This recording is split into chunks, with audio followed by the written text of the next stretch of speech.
Hello, my name is John P.L.L.C. of the P.L.C. Law Firm in Florida. I'm a probate litigation attorney in West Palm Beach, Florida with the P.L.C. Law Firm, and we handle estate and trust litigation and related guardianship litigation and business litigation throughout the state of Florida. I'm going to be speaking to you now about prior wills that somebody may or may not have had and how those prior wills or trusts can come into play in a probate lawsuit in Florida. Many times a person will have an estate plan that they have their Florida probate lawyer prepare. Perhaps it's a will, and over the years maybe there's changes to that will, and the Florida probate lawyer will have them execute a codicil or a completely new will. And many times the client will also have a Florida revocable trust, also called a living trust. And over the years they'll make amendments to that revocable trust, or they'll have a restatement of that revocable trust. And so when the person or the client passes away, the Florida probate lawyer or the Florida estate planning attorney may have a number of wills and trusts or codicils or amendments in their vault. Or some probate lawyers in Florida don't want to hold originals and they give the originals to their client, who usually signs a receipt. That is an important evidentiary issue when it comes to probate litigation and inheritance lawsuits. Here's why. Many people are hiring trust lawyers to file a trust lawsuit in Florida if they're objecting to the trust or trying to overturn an amendment, for example, if it disinherits somebody.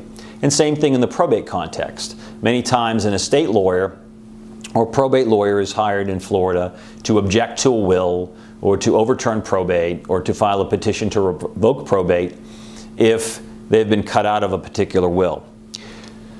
One of the issues that is very important in a will or a trust contest is the Florida concept of the doctrine of dependent relative revocation, which suggests that if the last will or trust is not valid, prior wills and trusts may be revived and come to life.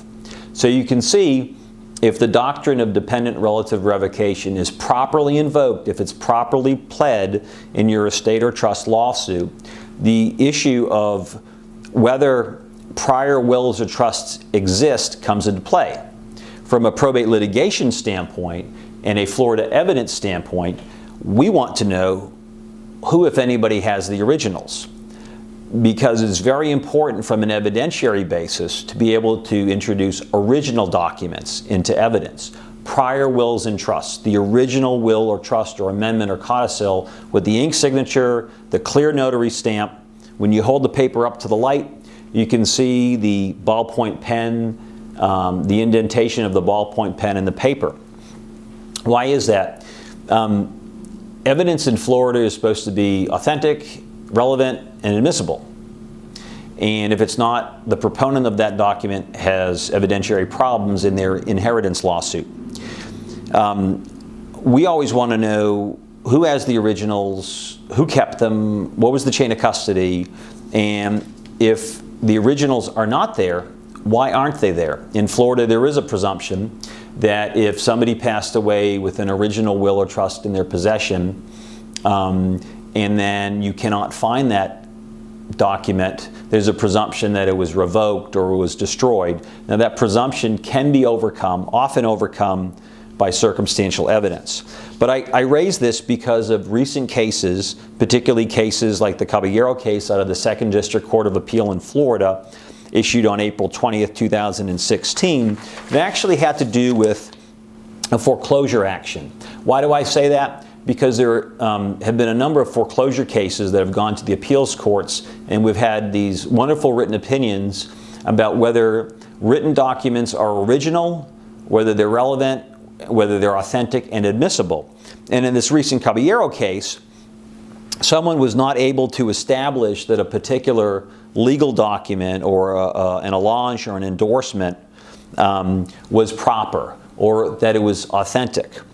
And we learned from these foreclosure cases about the chain of custody and about the importance of laying a foundation at trial to get a document into evidence, and also who has the ability to authenticate a document and get it into evidence. What's the short of this? What's the takeaway about this topic for not only Florida probate litigation, but what Florida probate and estate attorneys should know. One, if you're involved in a will contest or a trust lawsuit in Florida, you should know whether there are prior wills or trusts. You should know where they are, who has the originals. And if you can't find the originals, you need to know whether any presumptions in Florida law apply, or you should know why somebody doesn't have the original documents. This concludes my remarks about Florida probate litigation and evidence of prior wills and trusts.